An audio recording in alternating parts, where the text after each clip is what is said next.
네, 인사드리겠습니다. 반갑습니다. 손정입니다.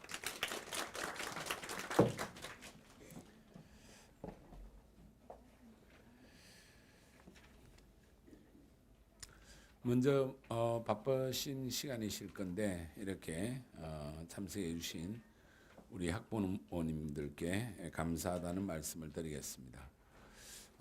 오늘 아마 참석하신 학부형들이 2021부터 23까지 대입을 치르실 학생의 학부모님 되시죠. 먼저 여러분들한테 가장 반가운 소식은 학생 수가 빠르게 줄고 있기 때문에 실제로 올해부터 전문대까지 포함한 대입 정원을 놓고 보면 1대1밖에 안 되거든요. 그러니까 내년 후내년은 다 전체 대학을 놓고 보면 미달이다 이렇게 생각하시면 됩니다. 그래서 대학 들어가는 게 훨씬 좀 더 쉬워졌습니다. 쉬워졌고 그 다음에 이제 현 대입 제도가 너무 복잡해서 말이 안 되는 재수생들도 많이 나오고 이런 상황들이 어이없는 상황이 계속돼 왔거든요. 그 부분에 대해서 국민들의 여론이 계속 이 정시를 늘려야 되지 않겠냐 하는 이야기가 있었는데 조국 사태를 비롯해 가지고 해서 40% 이상 정도까지 정시가 늘어나는 방향으로 지금 방향이 잡혔습니다. 근데 그게 적용되는 거는 지금 중2부터니까 사실은 여러분들하고는 직접적인 관계가 없지만은 그러나 간접적으로는 이게 분명히 영향을 받습니다. 그래서 예상한 것보다는 정시를 내년도도 좀 늘리고 또 나머지 주요 대학들은 이미 많이 늘리는 걸로 돼 있거든요. 그 부분이 전체적으로 영향을 줄 가능성이 있기 때문에 지금보다는 대학 들어가는 게 좀 더 간단해질 거다 이렇게 생각하시면 됩니다. 잘 아시겠지만 전체적인 구조를 먼저 간단하게 한번 설명드릴게요. 이 부분에 대한 설명을 드리고 제일 중요한 거는 아무리 좀 상황이 좋아진다 하더라도 학생이 공부를 잘해야 되는 거잖아요. 그래서 그 부분에 대해서 같이 말씀드리도록 하겠습니다. 전체적으로 현 대입 제도는 수시가 4가지로 되어 있고 정시가 2가지로 되어 있다. 이런 정도는 이제 지금 대입을 앞둔 자녀를 두셨으면 전체적으로 잘 아실 겁니다. 근데 수시를 놓고 보면 학생부 전형이 2가지로 되어 있습니다. 교과 전형이 하나 있고 그 다음에 종합 전형,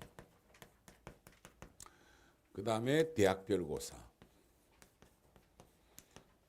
그 다음에 이제 특기인데 요건 일반 학생한테는 거의 해당되지 않습니다.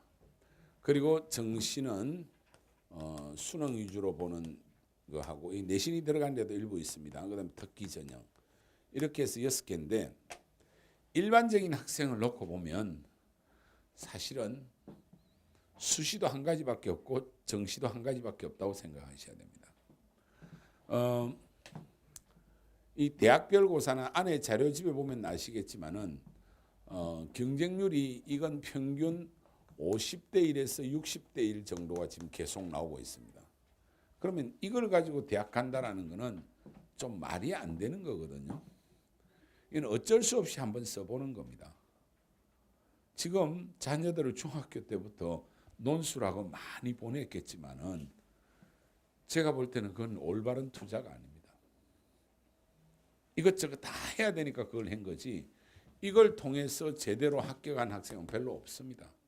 없고 또 최근에는 이 부분에 있어서 합격률도 재학생과 재수생의 차이가 많이 납니다. 재수생이 훨씬 더 많이 합격합니다. 그러면 결국은 수시는 학생부인데 학생부가 교과하고 종합이 어떻게 다르냐? 이건 학교 그냥 내신 가지고 하는 거, 이건 별로 공정하지 않은 제도다 이렇게 생각하시면 됩니다. 근데 이게 실제로는 일반고 학생은 주로 이걸로 가야 됩니다. 이 종합으로는 잘 못 갑니다. 주요 대학은. 이 주요 대학은 특목고, 자사고 이런 애들 전형으로 상당히 많이 왜곡돼 있죠. 그럼 오늘 저녁에 설명해 오신 분 중에 특목고 학생의 학부형이나 특목고 예정인 분은 아마 거의 없을 것 같은데 혹시 특목고 자녀를 두신 분 있으면 손 들어 보십시오. 거의 없잖아요. 그죠? 특목고는 사실 사교육에 별로 도움을 안 받아도 그 안에서 외고는 외고끼리 잘 리그를 만들어서 스카이 대학이나 주요 대학을 많이 들어갑니다. 지금 대체적으로 일반고인데 일반고 학생들은 여기에서 합격하기가 상당히 어렵단 말입니다. 물론 일반고 중에서도 예를 들어서 경기도 어느 지역에 어느 고등학교 이렇게 딱 정해져 있긴 합니다. 종합으로 실적을 내는 학교가 간혹 있는데 대부분의 학교는 실적이 거의 없어요. 특히 공립은 거의 다 꽝입니다. 선생님들이 별로 신경 안 써요. 그러면 다수의 학생들은 교과란 말입니다. 이거죠. 그럼 수시는 이걸로 가야 돼요. 학생부. 대학별고사는 5% 6%밖에 합격 안 하는데 그걸 가지고 대학을 가겠다? 이건 잘못된 생각이죠. 그리고 지금 중2부터 정시가 대폭 늘어나면 저건 없애겠다 이런 이야기를 했죠. 그럼 이게 단계적으로 줄어들 겁니다. 내년부터 대학들이 이거하고 이쪽하고 서로 교환할 가능성이 많으니까 이건 경쟁률이 이렇게 되면 더 올라가겠죠. 경쟁률 자체가. 그래서 여기에 대해서 크게 기대를 하시면 안 된다. 그리고 이거는 일반적인 학생한테 해당되는 게 아니다. 그러면 여기 오신 학부형들은 수시로 대학 가려고 하면 학생부 내신 관리에서 가야 된다. 근데 이 내신 관리는 1학년 1학기에 거의 결판이 납니다. 아니면 1학년 2학기. 그래서 이 대입제도가 나쁜 제도인 거예요. 1학년 때 운명이 결정나는 거예요. 그래서 적어도 반에서 한 1, 2등, 2, 3등 그 안에 안 들어가면 게임 끝나는 겁니다. 그래서 전교 한 5손가락 안에 들어가면 성골, 그 다음에 반에서 1, 2등, 2, 3등까지 하면 진골, 이렇게 두 품이 딱 결정나고 그 다음부터는 6두품, 5두품 사실은 별 볼일 없는 두 품이거든요. 그리고 내신은 잘 안 바뀝니다. 실제로 2학년, 3학년 올라가서 애들 막 열심히 해보지만은 그러니까 현 대입제도는 일반고 학생을 놓고 보면 전교생들이 거의 몇 명을 빼고는 덜러리로 3년간 다니는 거죠. 그러면서도 이거 안 할 수가 없으니까 내신 기간에는 학원에 가서 계속 내신 강의 들으면서 관리받으면서 결국은 평점 한 2.5, 3.5 그 사이에 왔다 갔다 하면 쓸 데가 없죠. 그러면 수도권 밖으로 막 나가야 되고. 그러는 사이에 뭐 이건 원래 잘 안 되는 거고 수능 준비 잘 안 되고. 그러다 보니까 고3들이 수능 딱 치고 나면 수능 성적만 가지고 딱 가려고 하니까 갈 데가 없는 거죠. 학생 수가 지금 거의 정원 미달 사태에 가까운데도 매년 재수 비율이 전년도 응시자의 35%가 재수를 합니다. 정말 이상한 나라예요. 이 제도가. 그래서 현 대입 제도를 이 구조를 딱 놓고 보면 누구를 위한 제도냐 하면 서울 시내에 있는 주요 15개 대학, 주요 대학, 교육 공급자인 그 대학들을 위한 제도밖에 안 됩니다. 그리고 또 한 분의 수혜자는 있습니다. 현직 교사, 여기 아마 선생님들 일부 계실지 모르겠는데 학교 선생님들이 요즘은 어깨 힘주고 다니시죠. 한 10년 전만 하더라도 수업 시간에 다 엎어잤는데 요즘은 정말 말 잘 듣거든요. 생기부 기록 딱 하나 때문에. 그래서 요즘 선생님 할 만 난다 그러더라고요. 그런데 대입제도를 교육에 있어서 수요자의 측면은 고려하지 않고 철저히 공급자의 이익만 실현하고 있는. 여기에 피해자는 누구냐? 최대 피해자는 학생입니다. 대학 들어가기 너무 어려워져 버렸거든요. 어머님들이 왜 이렇게 어려워졌냐 하는데, 이게 만약에 옛날 학력고사만 가지고 오는 제도 같으면 훨씬 쉬워집니다. 근데 지금 얼마나 어려워졌냐면, 우선 상위 15개 대학은 이걸로 40% 이상 뽑아버립니다. 근데 이거는 얘들한테만 주로 문을 열어놨거든요. 해당 안 되죠. 그러다 보니까 학생부 교과는 성골, 진골 몇 명만 해당되고, 이걸로 가려고 하면요, 어느 정도 어려우냐면, 제가 33년간 이 일을 해왔는데, 예전에 수험생이 약 100만 명 가까운 시절부터 학생을 가르쳤는데, 그 당시에 한 연고대 갈 정도 애들 같으면 학력고사로 지금 딱 그 성적을 수능해서 그 등급을 받았다 하면 세종대학교 될똥말똥입니다. 그만큼 어려워졌어요. 제도를 이상하게 만들어서 어려워진 겁니다. 그래서 지난주에 잠실체육관에서 12월 5일 날 수능 점수 발표하자마자 저희가 체육관에서 한 15,000명 학부모 모시고 정시지원 전략 설명회를 했거든요. 시작하기 전에 이제 제가 회사를 대표해서 올라가서 간단하게 한 2분 정도 인사를 하고 시작했는데, 블로그에 올라와 있는 내용을 보니까 그때 짧은 인사가 가장 감동적이었대요. 제가 무슨 이야기를 했냐면, 이 제도가 잘못돼서 여러분들이 희생당한 거다. 이 다 어른들이 잘못해가지고 너희들이 이 추운 겨울에 체육관 바닥에 앉아서 설명회 듣고 어머님까지 따라오셔가지고 이 고생을 하고 있는 거는 다 교육부, 주요 대학, 현직 교사 전부를 말하는 건 아닙니다. 여기에서 좀 갑질하는 분들이 있어요. 이분들을 위해서 이렇게 만들어 놓은 거예요. 그리고 교육 수요자인 학생이나 학부모는 철저히 피해를 당하고 있습니다. 그래서 이게 바뀌어야 되는데 그것도 40%밖에 안 한다니까 저는 사실은 이해가 안 돼요. 하려고 하면 정시를 한 60% 이상은 해야, 그러면 수시에서 다양한 인재를 뽑는다는 명분도 충분히 되는데, 또 현직 교사나 일부 정교조를 중심으로 한 단체들은 철저히 또 이 학생부를 강조를 하거든요. 학생부가 가장 공정하고 제대로 된 평가다. 수능은 암기 과목에 불과하다. 이렇게 이야기하는데 그것도 전혀 말이 안 되는 이야기예요. 내신이야말로 그야말로 말도 안 되는 시험 문제 내거든요.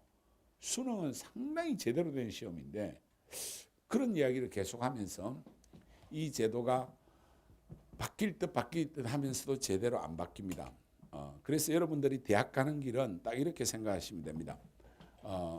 학생부 교과로 가는 길 하나, 수능으로 가는 길 하나, 이 두 가지다. 오늘 오신 분들은 2021, 2023까지는 계속 그렇다라고 생각하시면 되고, 요것의 비중이 좀 늘어나고 학생 수가 줄어서 2, 3년 전 애들보다는 좀 더 쉬워졌지만은 구조적으로 쉬워진 것은 아니다. 그래서 특히 예비 고1, 그 다음에 현재 고1, 이 학생들은 분명한 선택을 해야 됩니다. 특히 예비 고1 같으면 수시로 가겠다고 생각하면 이번 겨울 방학 때 고등학교 1학년 선행을 잘하든 기초 실력을 다지든 어떻게 해서든 1학년 1학기 중간 기말고사에서 확실하게 전교 5등 안에 들어가는 거예요. 그 외에 어떤 답도 없어요, 사실은. 그게 아무나 들어갈 수 있는 게 아니잖아요. 왜 이런 제도를 저는 만든지 모르겠어요. 또 사춘기에 질풍노도 이 시기에 애들 사고도 한번 치고 이래야 미래 더 가능성. 고등학교 때 사고 친 애들이 나중에 성공합니다. 근데 지금은 사고 한번 쳤다 그러면 끝입니다. 그래서 저는 이 특히 남자애들 같은 경우는 이 대입 제도가 남성성을 거세시키고 있다 이런 생각. 그럴 정도로 이건 전 위험한 제도라고 생각하는데 하여튼 1학년 1학기 때 전교 5등 안에 들 건지 안 들 건지 만약에 그렇게 안 되고 진골도 안 되고 한 6두품 5두품으로 내려갔다 하면 빨리 정신 차리고 사실 이거 어렵지만은 이게 더 현실적인 답이 될 겁니다. 안 그러면 완전히 발상의 전환을 할 필요도 있습니다. 오히려 이 발상의 전환이 진짜 더 답일 수도 있어요. 사실 지금 대학 나와도 취업이 잘 안 됩니다. 세상이 완전히 달라졌어요. 그리고 지금은 옛날과 같은 그런 직업관을 가지고 살면 안 됩니다. 제가 뒤에서 잠깐 이야기를 할 건데 전혀 새로운 세상이 열리기 때문에 대학 진학은 부모님의 기대에 맞추는 차원에서 적당하게 가고 그 이후에 자기 인생의 승부를 멋지게 걸 수 있도록 애들한테 여유를 주고 기회를 줘야 돼요. 저는 33년간 학생을 현장 온라인 이렇게 합치면 100만 명 이상 가르친 사람입니다. 근데 이 제자들을 딱 놓고 보면요. 절대로 성적 순환하고는 인생 순환하고는 별 그렇게 상관도가 좀 있지만은 1대1로 대응할 정도로 아주 높지는 않습니다. 그리고 사람에 따라서는 전혀 다른 어떤 계기를 통해서 확 바뀌는 경우가 있어요. 제가 작년에 오래간만에 만난 제자, 지난번 그 지원 전략 설명에서도 제가 잠깐 했는데 요 수원 요 근처에 대학 교수로 있기 때문에 제가 드릴 말씀인데 이 친구가 전북 익산에 꽤 부잣집 아들인데 서울까지 유학 왔는데 안 되니까 저한테 그룹과외로 공부를 했던 애입니다. 근데 정말 공부는 아니더라고. 특히 수학은 때려주기도 안 돼 얘는. 근데 애는 좋은 애예요. 그래서 재수, 삼수, 사수까지 하고 결국은 시험이라는 시험만 치면 망치는 거예요. 그런 애들 꽤 있어요. 그래서 이제 군에 끌려가기는 싫으니까 대학에 대충 원서만 내면 가는 대학 이런 데가 있어요. 뭐 전라북도에 호원대 이런 데 못 들어봤죠. 거기에 이제 일단 들어갔어요. 이제 들어갔는데도 연기가 요즘은 무한정 연기가 되는데 그 당시는 연기가 안 됐거든요. 그래서 1학년 1학기인가 하고 군에 끌려갔어요. 군에 끌려가기 전에 자기 사촌들하고 이렇게 친구들하고 몇 명 강남역에서 술 마시고 이제 마지막 작별 파티 하다가 심심해서 점집에 딱 한번 갔대. 그 근처에. 앞으로 군에 끌려가니까 내 인생이 어떻게 될까 자기도 궁금했겠죠. 그래서 같이 가보자 이러니까 딱 보자마자 그러더래요. 교수님 오셨네요. 그래서 다들 뒤로 자빠진 거예요. 저거 사촌 그 형이 자고 지금도 같이 뭐 사업도 하고 하는데 걔가 하는 말이 정말 다 동시에 뒤로 넘어졌대요. 공부하고는 거리가 먼했는데 교수님 오셨다 그러니까 그런데요. 결국 얘가 관광경영 쪽을 공부해가 미국 유학 가서 박사학위 따고 지금 요 모 대학 교수로 있습니다. 교수로. 그래서 이게 어느 순간에 자기 인생을 딱 결정하는 그 나이에 가서 그게 진짜 승부예요. 지금 이 이야기는 앞으로 그럴 가능성은 훨씬 더 많죠. 왜냐하면 4차 산업혁명과 함께 우리 앞에 나타날 변화라는 게 어마어마하잖아요. 한국국가고용정보원에서 발표한 자료에 의하면 2025년까지 앞으로 5년밖에 안 남았어요. 5, 6년 뒤에까지 하면 현재 우리나라 직업, 그게 2015년에 발표인데 2015년 기준으로 우리나라 직업의 72%가 다 사라지고 인공지능 AI가 대체한다. 그렇게 엄청나게 바뀌면 지금 대학 가서 그 과를 졸업하면 그와 관련된 직업이 다 없어질 가능성이 아주 높은 세상이니까 그래서 이 공부에 대해서 고민할 때 우선 현 대입 제도도 잘 알아야 되지만은 세상의 변화도 잘 아셔야 되고 현재 부모님들이 자녀들을 대학 잘 보내려고 하는 이 노력 자체는 낡은 의식입니다. 예전에 우리가 고도압축 성장할 때는 대학 잘 가면 그게 곧 인생 성공이지만 지금은 그런 세상이 아니잖아요, 전혀. 그건 이미 밝혀지고 있어요. 서울대 경영대 출신들도 30-40% 지금 실업자입니다. 다 사실이거든요. 그렇다면 마음의 여유를 가지고 하셔야 되고, 또 이 공부라는 게 냉정하게 생각해 보십시오. 가장 중요한 게 뭡니까? 유전자란 말입니다. 맞잖아요. 우리 애가 공부를 못하면 이건 다 내 책임이야, 사실은. 내가 유전자를 좋은 걸 안 물려줘서 일어난 건데 왜 걔들을 쥐어짜가지고 윈터스쿨에 집어넣어가지고 애들 굴려가지고 뭘 만들어? 안 만들어집니다. 어떤 집안은 다 서울대 가고 어떤 집안은 다 멀리 가잖아요. 그렇지 않습니까? 그런데 다 서울대 간 집안이 다 성공합니까? 그렇지 않잖아요. 그러니까 여유를 가지고 하시라고요. 그리고 저는 어머님들한테 늘 이런 설명할 때마다 꼭 드리는 말씀이, 대한민국은 이 아파트 문화에 어머니들의 이게 이제 문화가 저는 꽤 문제라고 생각해요. 지금 어머님 세대들은 옛날 저희 어머님 같은 분들은 대학 나온 사람이 아무도 없어요. 그러니까 애들 공부에 대해서 서로 이야기를 할 수도 없어. 왜? 자기도 공부 안 했고 그러니까 네 알아서 하라 이렇게 되는데, 지금은 다 어머님들이 다 공부 꽤 했고, 그 다음에 아파트 문화에 어머님들이 그럼 그걸 통해서 자기가 자기 실현하고 자기 일을 해야 되는데 그 부분에서는 또 많이 제한돼 있잖아요. 그러니까 자녀를 통해서 대리 실현하려는 경향이 강해요. 그래서 어머니들의 서열이 처음에는 남편의 사회적 지위가 서열이 되다가 이 정도 되면 아들, 딸들이 공부하는 것에 의해서 사회적 지위가 돼가지고 모이면 맨날 가서 스트레스 받고 오잖아요. 내가 왜 저기 가지? 그런데도 안 가면 우리 애만 뒤처지면 이건 안 되지. 맨날 딜레마 속에서 사신단 말입니다. 그러면서 학원 설명회 딱 가면 엄청나게 공포를 조장하잖아요. 그리고 돼지 아줌마들은 장난이 아니잖아요. 그분들은 한 건당 얼마씩 리베이트 받는 거니까 무조건 집어넣어가지고 어머니 아직도 이걸 안 했어요. 선행이 이래가지고는 큰일이요.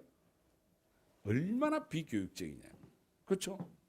그렇게 하면서 지금까지 날린 돈이 얼마입니까? 그거 쓴다고 해서 유전자가 안 바뀌는 한 잘 안 되는 겁니다. 그러니까 정말 오늘 설명에 혹시 도움이 된다면 생각을 바꾸는 그런 밤이 되기를 저는 꼭 바랍니다. 그렇게 하시고 좀 여유 있게 어머니를 위해서 쓰시고 또 자녀들도 더 크게 바라보면서 길을 열어주기를 바랍니다. 우선 대입제도 자체는 모순 덩어리다. 이거는 오늘 참석하신 분들한테 조금의 변화는 일어나겠지만 근본적인 변화는 없다. 그러면 수시가 70% 80% 뭐 7대 3이라고 하죠. 여기서 2월 되는 것까지 하면 이 정도 됩니다. 그러면 일반고 학생이니까 수시로 들어가려고 하면 학생부 교과라는 생각만 딱 가지고 진골까지 가든지 아니면 육두품 정도 받아가지고 수도권 정도 가는 걸로 만족하든지, 아니면 우리 애가 공부는 좀 아니니까 학교 열심히 건강하게 다니기만 하고, 또 낮은 대학은 교과로 아무 때나 써도 다 합격합니다. 지금 학생 수가 부족하니까. 근데 인서울의 상위 9개 좋은 대학 가려고 하면 답은 뭐 반에서 1등 해야 되고 전교에서 5등 안에 들어야 되고 이런 목표를 가져야 되고, 이건 안 되는데 이 좀 곤란한데 그래도 좋은 대학 가려고 하면 여기에서 제대로 승부를 걸든지, 저는 그 두 개밖에 답이 없다고 생각합니다. 다른 답이 있다, 스카이캐슬 이런 건 다 거짓말입니다. 말이 안 되는 이야기예요. 그게 절대로 있을 수 없는 이야기다. 그 말씀을 먼저 드리고, 그러면 이 자료집에 나와 있는 거 앞에서부터 제가 체크를 해드릴게요. 수능 출제 경향은 매년 바뀌기 때문에 사실은 그냥 참조만 하시면 됩니다. 올해가 작년보다 국어가 좀 쉬웠다 이거지 내년도 쉬워진다는 것도 아닙니다. 그렇죠? 근데 양상이 하나 달라진 건 하나 있어요. 수학은 좀 달라졌어요. 확실하게. 요건 아셔야 돼요. 예전에는 변별력의 문제점이 좀 있었어요. 예전 한 2, 3년 전까지만 하더라도 작년부터 달라지기 시작했는데 전에는 1번부터 30번까지 중에서 21번하고 30번이 가장 어려운 문제였어요. 이거는 뭐 거의 못 푸는 수준 정도였어요. 한 4, 5년 전만 해도 대한민국 수학 선생 중에 푸는 선생이 몇 명 없는 문제예요. 진짜입니다. 제가 메가스터디에 얼마나 화려한 강사들이 많습니까? 한 3년인가 4년 전에 물어봤어요. 수학 선생님들하고 식사하면서. 야, 30분이 그렇게 어렵다는데 그 너희들은 저거 어떻게 가르치니 하니까 너희들은 그거 답 보고 해설해 주는 거죠. 그럼 뭐 저거 풀려면 너희 시간 몇 분 걸려? 저희 못 풉니다. 딱 그러더라고요. 천재적인 놈들이 문제 하나 가지고 60분 동안 푸는 거예요. 전에는 시험이 그랬어요. 실제로. 30번. 그 다음에 29번. 그 다음 객관식 중에 20. 이게 제일 어렵고 이게 두 번째고 이게 세 번째고 딱 정해져 있었어요. 근데 이게 바뀌었어요. 30번도 이제 꽤 쉬워졌고 상당히 잘하는 애는 풀 수 있게끔 내고 예를 들어서 15번까지는 거의 누구나 풀 수 있는 문제 뭐 이렇게 나왔거든요. 이제 그런 게 없어졌어요. 한 10번 이후 한 11번 이후부터는 중간중간에 어려운 문제가 나오고 그래서 전에는 이런 말 들어보셨죠? 수학은 한 개 틀리면 1등급, 두 개 틀리면 2등급, 세 개 틀리면 3등급 이 이야기 없어진 거예요. 그래서 이번에 특히 문과 같은 경우에는 수학의 1등급이 80점대로 내려와 버렸잖아요. 그러니까 변별력이 어느 정도 만들어졌다. 그래서 수학이 좀 변별력이 달라졌고 국어는 사실은 선생님들이 쉽게 냈다 하더라도 애들이 어렵게 생각하는 경우가 있고 어렵다 한데도 쉽게 나타나는 경우도 맞죠? 우리 원장님이 국어 선생님이었거든요. 이 국어는 참 난이도 조절하기 어려워가지고 예상하기 어렵고 그러나 수학은 달라졌다. 그러면 이 이야기는 무슨 말이냐면 이제는 수학을 제대로 공부하면 여기에서 점수 차를 낼 수 있고 당락에 영향을 크게 끼칠 수 있는 과목으로 다시 부각되고 있다. 그래서 저는 올해 입시, 작년 입시 이렇게 봤을 때 수학이라는 과목이 가지고 있는 변별력이 커졌기 때문에 여기에 투자 효과가 좀 클 거다 이런 생각이 들고요. 영어는 이미 절대평가로 들어갔는데 작년에 한 4%였는데 올해는 7.3%가 1등급이었거든요. 아마 올해 정도 난이도로 유지되는 게 맞을 겁니다. 절대평가 도입한 목적으로 봤을 때. 그래서 영어는 그렇다고 해서 영어를 무시를 해버리면 큰일 날 수도 있습니다. 3등급이나 4등급 밑으로 내려가면 주요 대학에서는 점수차가 엄청나게 나는 대학들도 많이 있습니다. 이 등급 사이에. 그러면 한 4등급 정도 갔다는 애는 뒤에서 3, 40%밖에 안 되는 애거든요. 이게 2등급까지 하는 것 같으면 거의 한 30% 가까이 된단 말입니다. 지금. 그러니까 영어는 최소한 2등급은 받아야 된다. 아무리 공부를 못해도. 80점대 받는 거는 어렵지 않습니다. 근데 영어를 이 중학교 때부터 애매하게 좀 안 하고 영어를 싫어하고 해가지고 영어의 기본 구조를 전혀 이해 못하고 이렇게 해버리면 50점, 60점이 나와버릴 수 있습니다. 그럼 이게 나중에 치명적인 과목이 될 수 있으니까 일단은 80점대 위에는 항상 받을 수 있도록 준비를 해놓고 그걸 3학년 가서 90점대 만들면 되는 거니까 이거는 90점대 받으면 무조건 1등급이잖아요. 그렇죠? 그런 구조다 하는 것으로 이해하시면 되겠습니다. 그다음에 탐구 과목은 요거는 문이과에 따라서 다르고 또 지금 앞으로 약간씩 달라집니다. 그건 뒤에서 제가 설명해 드릴게요. 자, 21페이지로 가겠습니다.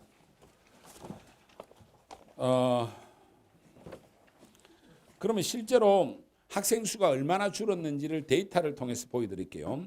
거기 21페이지 표에 보면 수능을 응시하는 수험생의 수는 해마다 감소하고 있다. 얼마나 빠른 속도로 줄었냐면 2015학년도에 64만 명이 원서를 내고 59만 명이 시험을 봤거든요. 약 60만 명이 봤거든요.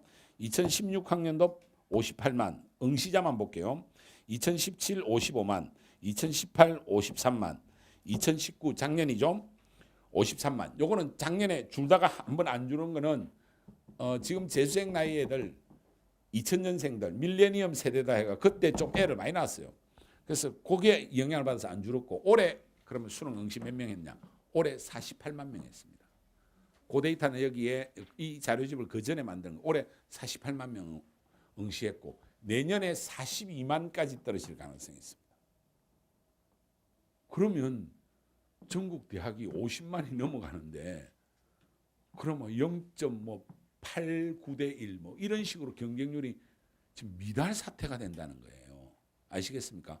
그래서 지금 예비 고3, 예비 고2 내년까지 확실히 줄거든요. 내년까지.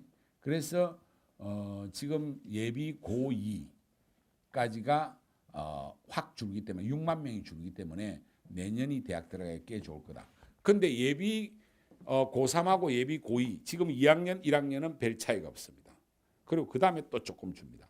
이렇게 해서 학생 수가 줄고 있다라고 이해하시면 되겠고 그 다음에 내가 아까 말씀드린 그 실질적인 그 자료를 또 보여드릴게요. 22페이지 보면 주요 9개 대학 요 주요 9개 대학이 스카이로부터 경희대까지입니다. 중경, 외시 이렇게 하는데 외대가 랭킹 10이고 그러면 경희대까지 9개 대학에 수시 전형별 경쟁률을 한번 봐보십시오. 2020학년도만 볼게요. 올해 거. 교과가 6.57대 1이고 종합이 9.98대 1, 10대 1이죠.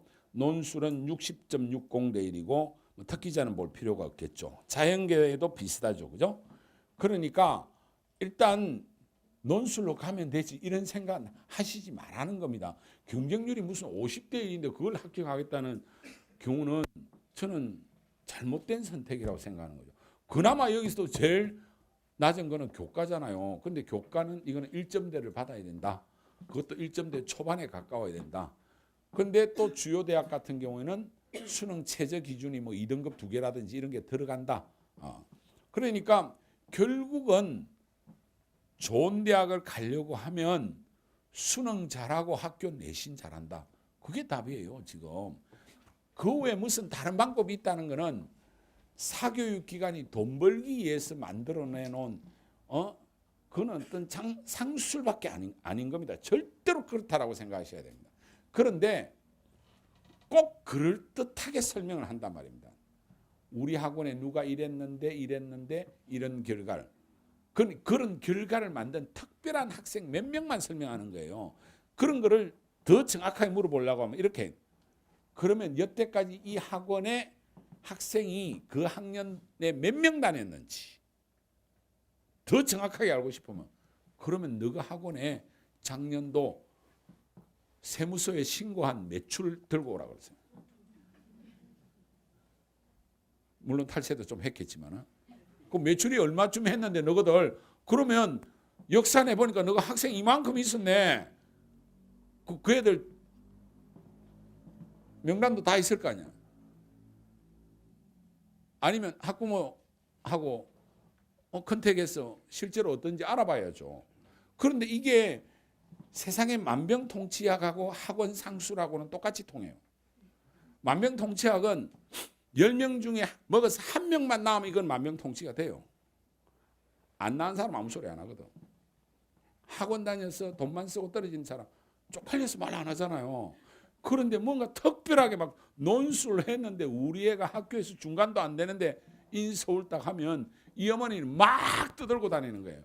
원래 걔가 거기에 능력이 특별하게 있었던 애지 학원이 잘하는 게 절대로 아니에요. 왜? 60대 1인데 어떻게 그게 되냐고요. 학원이. 학원에서 이런 말을 해줘도 또 돌아서서 어머님들이 동네 학원이나 또 요즘 학원들이 비상한 마케팅 전략을 쓰거든요. 거기 가서 또 솔깃하고 금방 속아 넘어간다고. 이런 데이터를 보시라고요. 절대로 합격할 수 없어요. 웬만해 가지고는. 자, 그 데이터 정도 보시고요.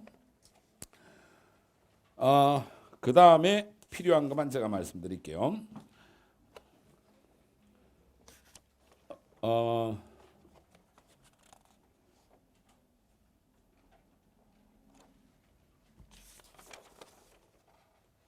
26페이지 볼게요. 그러면 26페이지 이제 최근에 주요 대학들을 중심으로 해서 정시의 인원이 수능으로 보는 인원이 늘어난다라는 이야기가 구체적으로 아셔야 될 거 아니에요. 그죠? 그게 데이터 표 1-8에 보면 2019부터 21학년도 주요 대학 수능 전형 모집 인원을 비교로 해놨습니다. 경희대부터 한양대까지 가나다라로 저희는 쓴 겁니다. 이 9개 대학을 딱 보면 2019학년도 작년이죠. 6,376명을 뽑았습니다. 그리고 올해 7,480명을 뽑습니다. 그리고 내년에 8,190명 많이 늘어났죠. 그죠? 그리고 그 외에 이제 6개 대학 이러면 상위 15개 대학인데 이 대학들이 내년까지 정시 인원을 다 평균 30%까지 다 맞춥니다. 그러면 이렇게 되는 건 이제 숫자가 6,300에서 8,200까지 늘었다. 그러면 한 2,000명 가까이 늘었다. 9개 대학만. 그러면 이 이야기는 어떤 결과하고 똑같냐 하면 2년 전에 그럼 랭킹을 굳이 그냥 스카이부터 해서 중경, 외, 시 이렇게까지 있다 치죠. 그러면 2년 전에 외대나 시립대 들어갈 정도의 실력 애들은 다 경희대 안으로 들어간다. 이렇게 보면 대학이 한 2-3개 더 생겼다. 이렇게 생각하시면 돼요. 쉽게 생각하면. 그렇죠? 그리고 거기에 따라서 실제 경쟁률을 우리가 예상을 해보니까 2019학 그 밑에 표로 봐보십시오. 이 우리가 정시지원 전략 설명에서는 요 앞에 표도 만들어놨었는데 2018학년도에는 인문이든 자연이든 실질 경쟁률 원서를 3장 쓰지만 추가 모집까지 해가지고 3장 쓰기 때문에 경쟁률은 한 10대 1이 다 넘어가요. 그런데 실질 경쟁률이 2018년도에는 6.5대 1 정도 됐어요. 상위 9개 대학 들어가려면. 그거 상당히 어려운 거예요. 그래서 정시도 다 떨어지는 거예요. 이거 뭐 모조리 다 떨어지게 만들어놓은 거예요. 그럼 안 떨어지는 애들은 누구냐? 뭐 하나고등학교 이런 애들, 뭐 대원예고 이런 애들은 안 떨어지게 만들어놨어요. 맞잖아요, 그죠? 그 외의 애들은 그냥 추풍낙엽으로 떨어지고, 물론 안 떨어지는 애들이 있습니다. 전교 1, 2등 이 애들은 절대로 안 떨어져요. 그래서 2018학년도 2년 전에는 실질 경쟁 명목상으로는 10대 1이 다 남았는데 실질적으로 결국은 붙을 확률이 6.5대 1이었어요. 그리고 작년에는 5.5대 1이었어요. 올해는 문과는 4.3대 1, 이과는 3.9대 1까지 올해 떨어진 거예요. 그러면 내년에는 어떻게 되느냐? 이것이 3.5 이하로 떨어질 가능성이 있어요. 그러면 해볼 만하다는 거죠. 그리고 현재 고1 학생들이 되면 2점대 후반까지도 갈 가능성이 생기는 겁니다. 이제 재수생들도 워낙 응시자가 줄어서 35%가 재수한다 하더라도 10만 명 밑으로 곧 떨어지게 돼 있어요. 올해 재수생이 13만 5천인가 그랬거든요. 이게 줄면 모수가 주니까 35%가 계속 한다라고 놓고 보면 또 그 비율도 줄 가능성도 있어요. 이렇게 되면 지금 예비 고1 중3 어머님들은 마음을 좀 편안하게 가지실 때 대학 들어가기 분명히 훨씬 쉬워집니다. 그런데 훨씬 쉬워진다는 말은 애들한테는 하시면 안 되겠죠, 그죠? 애들은 그렇게 말하면 확 놀아버리면 말짱한 일이니까. 그러나 하여튼 정시가 늘어나는 효과가 6.5대 1에서 내년도에 당장 3.5대 1로 반토막으로 내려오니까 이거로 대학 가는 게 어렵다라는 이야기를 3, 4년 전에 했던 거는 이유가 있는 거예요. 그런데 지금은 이제는 상황이 달라졌다. 이해되셨죠? 이런 데이터를 보시고 정확하게 분석하셔야 되고 사실 이런 데이터를 가공할 수 있는 능력을 가지고 있는 교육기업은 몇 군데 없습니다. 저희는 이것만 전담하는 연구소가 따로 있습니다. 건물 아예 2개 층을 쓰는, 여기에 매년 인건비만 해도 수십억 때려놓고 있는데, 근데 동네 학원들이야 몇 개 케이스를 가지고 결국 물건 파는 것만 하는 거 아닙니까? 그렇죠? 그러니까 이거는 이 데이터를 자세히 잘 읽어보시기 바랍니다. 그 다음에 쭉 넘어가고요. 그 다음 챕터로 가겠습니다. 2022-23 학년도 대입 전략. 자, 우선 학생 수가 실제로 주는 거를 또 저희가 데이터를 만들어 봤습니다. 2000년부터 2006년 연도별 출생아 수가 나와 있는데, 지금 재수하고 있는 애들, 밀레니엄 세대들, 여기는 애를 좀 많이 낳습니다. 64만 명을 낳았고요. 그 다음에 56만, 그러니까 순식간에 한 8만 명 줄었죠. 그 다음에 현재 고3과 고2 사이에도 한 6만 명 차이 나죠. 내년도 그래서 응시자 수가 다 대학 가는 건 아니니까 내년도 42만까지 떨어진다는 겁니다. 재수생 포함한 숫자입니다. 내년도. 내년도 재수생이 한 11만 정도 되고 고3 수험생이 31만 정도 된다고 지금 추정하는 겁니다. 그래서 한 42만 볼 거라고 보는데, 근데 고2에서 고1은 안 줄잖아요. 그렇죠? 근데 지금 그 다음에 살짝씩 줄고 있죠. 이제 한 2만 명씩 줍니다. 그리고 중3은 한 4만 명 정도 줄고, 그렇게 해서 이제 쭉 그대로 가고 있습니다. 그러다가 지금 출생아 수가 40만이 깨져버렸잖아요. 그죠? 지금 사실 우리가 이거 대학 입시를 가지고 걱정할 게 아니라 대한민국이 없어질까, 이 걱정을 먼저 해야 되는데, 실제로 인구적으로 그런 문제가 있습니다. 그다음에 34페이지 보면 이제 실질 미달이라는 걸 저희가 그래프를 그려놓은 거고요. 그래서 35페이지 표에 보면 이게 나와 있습니다. 2020학년도 올해 지금 수능을 본 학생들을 우리가 놓고 보았을 때 대입 정원이 48만 5천이고 경쟁률이 1.13대 1이다. 수능 안 보고 뽑는 전형들도 있기 때문에 그것까지 다 포함해서 우리가 1.13대 1이라고 한 거고, 2023년이 되는 것 같으면 0.98대 1이 되고, 유의미한 대학을 놓고 보더라도 한 1.3대 1 이상은 넘어가지 않을 가능성이 있습니다. 그럼 지금 지방 사립대는 텅텅 비어 있는 대학이 지금도 많잖아요. 이때쯤 되면 상당수 폐교를 해야 되는 상황이 나온다. 그러니까 결국은 오늘 오신 학부형들이 관심을 갖는 거는 상위 15개 대학에 갈 거냐 말 거냐, 그 관심 때문에 오신 거잖아요. 그죠? 그 정도면 우리 애가 서울 시내 15개 대학 안에 들어가면 예전에 스카이 대학 들어갔다고 생각하셔도 되고, 엄청 똑똑해요 애들이 실제로. 그러니까 걱정하시지 말고 앞으로 충분히 우리가 희망을 가질 수 있다, 이렇게 생각하시면 되겠습니다.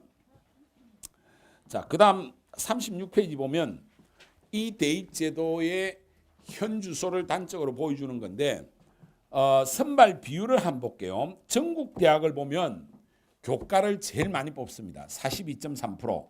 내년도 걸 기준한 겁니다. 종합이 24.8%. 논술은 이게 3.2%밖에 안 되기 때문에 이건 엄청 경쟁률이 높을 수밖에 없고요. 실기 이건 우리하고 관계없고, 수능은 20.4%예요. 그런데 이게 목표가 아니잖아요. 주요 15개 대학을 놓고 보면, 그래서 전교 1, 2등 해야 되는 거예요. 교과를 7.4%밖에 안 뽑고 종합을 45.4%를 뽑는다. 이 이야기는 주요 상위 15개 대학들이 대놓고 한 반 정도는 특목고 애들 뽑겠다는 생각이에요. 그러니까 사실 대학들도 공정하지가 않아요. 그래서 강력하게 이거 바꿔야 된다고 저는 생각하는데, 제도 자체도 문제지만 그 제도를 활용하는 주요 대학들이 더 문제예요.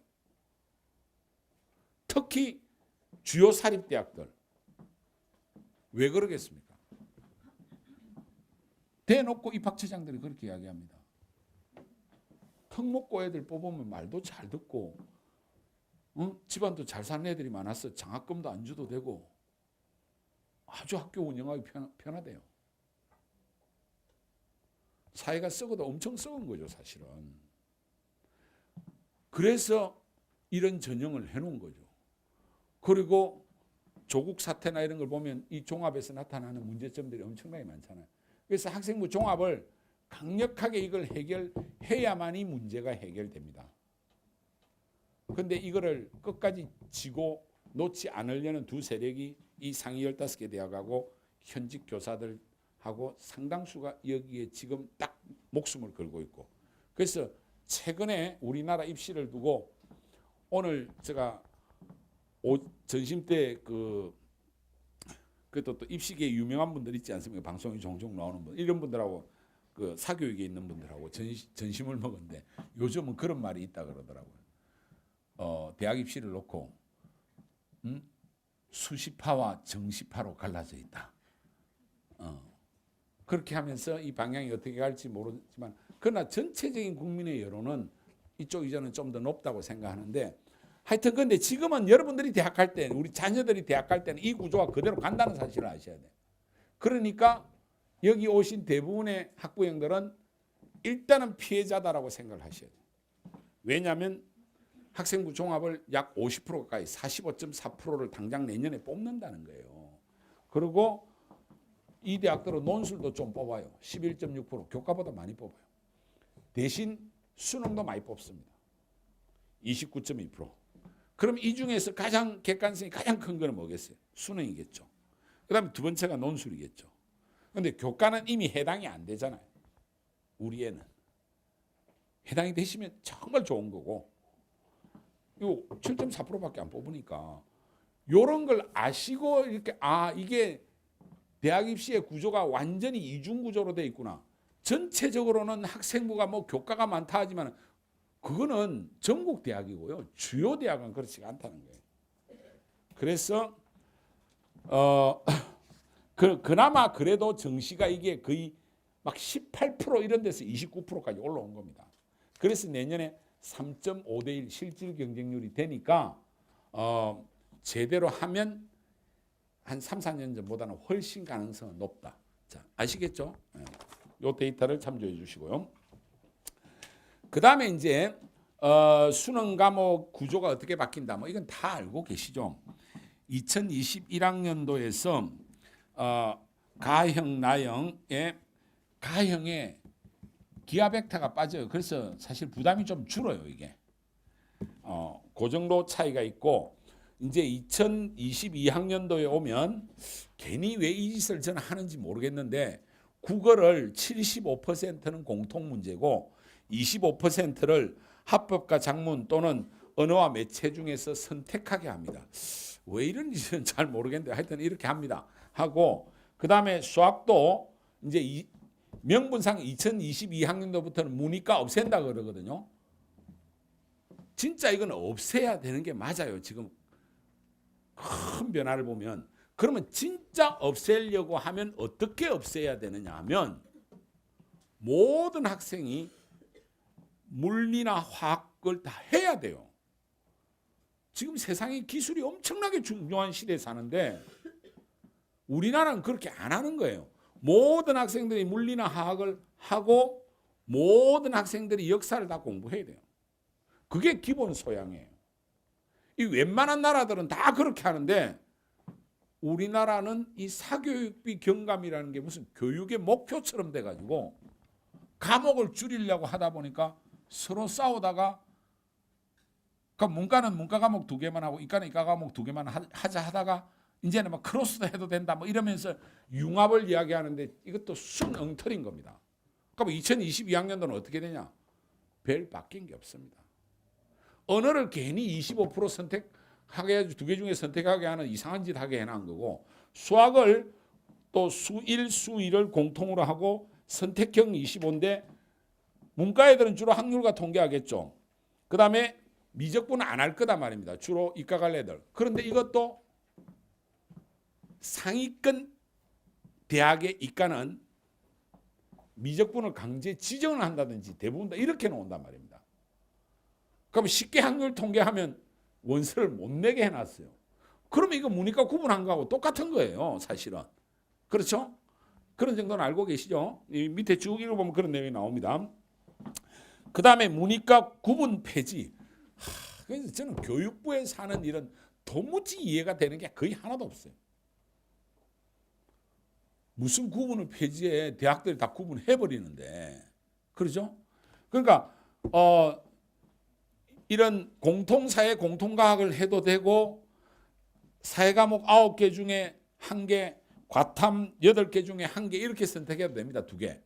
그런데 또 주요 대학 입가에서는 과탐 2개를 선택하라. 또는 서울대학 같은 경우에는 2 과목을 선택하라. 뭐 이런 식으로 강제 지정을 해버리거든요. 그러니까 자, 수능에 대해서는 바뀐 게 없다 이렇게 생각하고 그냥 좀 피곤하게 만들더라. 매년 고치면 무조건 더 나쁘게 고치더라. 뭐 그렇게 생각하시면 됩니다. 네.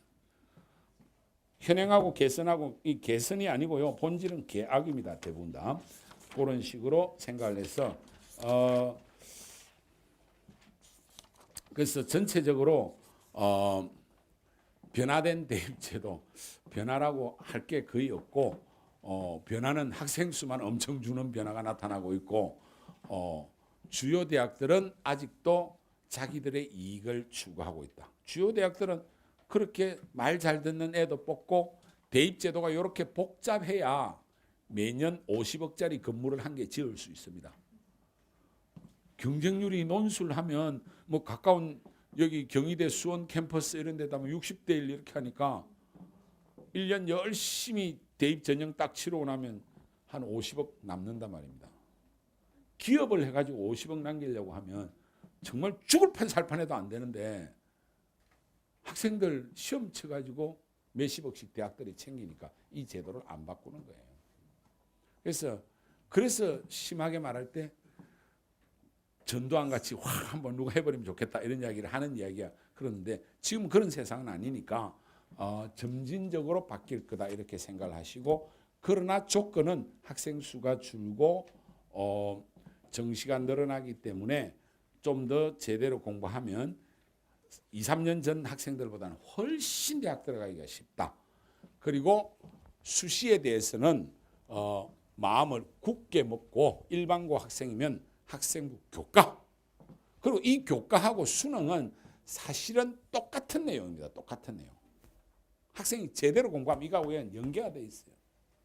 그렇게 해서 결국은 공부를 잘하는 학생이 좋은 대학 들어가는 것은 변함없는 진리다. 이렇게 생각하시면 되겠고요. 자, 그러면 여기에서 어떻게 하면 공부를 잘할 거냐, 어떻게 하면 공부를 잘할 거나 하기 전에 제가 먼저 다른 이야기를 한 10분 드리고 말씀드릴게요. 시작할 때 제가 이런 말씀을 드렸는데 지금 여러분들이 자녀들을 대학 잘 보내려고 하는 것이 절대적으로 옳다 이 생각은 요즘 아무도 안 해요. 그렇죠? 왜냐하면 대학을 나와도 취업이 잘 안 되고 대학 진학의 사회적 효용성이 급격히 떨어졌다는 걸 알잖아요. 그런데도 대학 진학에 대한 생각을 혁명적으로 바꾸지 못하는 가장 큰 이유는 지금 여기 오신 부모님 세대까지는 대학 진학의 사회적 효용성을 맛본 달콤한 경험을 가지고 있는 세대들이야. 그게 또 예외적인 상황이었어요. 한국이 1970년부터 2000년까지 약 30년간 말도 안 되는 고도 압축 성장을 했잖아요. 인류에서 유례를 찾을 수 없는, 다시는 올 수 없는 매년 10%씩 성장하면 30년 지나면 이게 수천 배가 돼버리잖아요. 그런 경험을 했고 그 고도 성장에 가장 쉽게 편성해서 중산층에 편입한 사람들은 다 좋은 대학 나온 사람들이에요. 그 경험을 해서 그걸 온 국민이 온몸으로 느꼈잖아요. 그러다 보니까 대학 잘 가는 게 중요하다고 엄청나게 생각을 한 거죠. 그러다 보니까 어쩌면 이 2000년대까지 대학을 졸업하고 살았던 세대들 속에는 태어나면서부터 유전자 속에 대학 진학이 중요하다는 게 들어가 있는지 모르겠어요. 근데 이걸 전 인류로 놓고 생각해 보세요. 이런 나라, 이런 민족 아무도 없어요. 근데 이미 이제 우리는 정상적인 사회로 접어든 거예요. 10% 성장은 말이 안 되는 거예요. 1, 2% 이제 저성장으로 이미 2000년 이후에 왔어요. 그래서 이 저성장 시대에 맞는 새로운 패러다임에 맞는 삶의 가치와 태도를 가져야 되는데 아직도 고도 압축 성장기에 그 낡은 의식에서 못 깨어나는 거예요. 그래서 서울대 김난도 교수 같은 경우는 우리가 생각을 바꿔야 된다고 이야기를 하잖아요. 저성장이라고 하지 말고 고도 압축 성장을 겪고 나서 이제 우리는 성숙의 사회로 접어들었다. 이제 정상적인 사회로 접어든 거예요. 그리고 학벌과 이런 것이 모든 것을 결정하는 그런 단순한 사회가 아니죠. 사회가 훨씬 더 고도화되고 성숙해졌기 때문에 대학 진학은 말 그대로 대학에 가서 공부하는 거지. 그전에는 대학 진학은 대학 가서 공부하는 게 아니었어요. 곧 사회적 지위를 획득하는 거예요. 제가 서울대 나올 때 정말 아무것도 한 것도 없는데 기업에서 서로 데려가려고 그러더라고요. 그냥 그 자체가 성공이에요. 그런데 지금은 그런 세상이 아니잖아요. 그래서 우리 자녀들이 살아갈 세상은 전혀 다른 세상이 온다. 이미 저성장에 들어갔고 여기에다가 4차 산업혁명과 함께 엄청난 변화가 일어나잖아요. 어머님만 불안한 게 아니고요. 제가 메가스터디 그룹 회장이거든요. 우리 학부형들은 메가스터디 하면 온라인 교육 이렇게만 아시겠지만은 이 안에 회사가 10개 넘게 있어요. 저 오기 전에 내년도 사업 계획 보고를 2시간 받다가 다 못하고 왔는데 저희가 직원이 한 2,000명 되고 강사가 한 2,000명 됩니다. 온갖 사업 영역이 다 있습니다. 그래서 한 4,000명 데리고 있고 매출이 한 6천억 정도 되는 회사입니다. 그냥 뭐 학원들 이런 데하고는 전혀 다른 회사예요. 그런데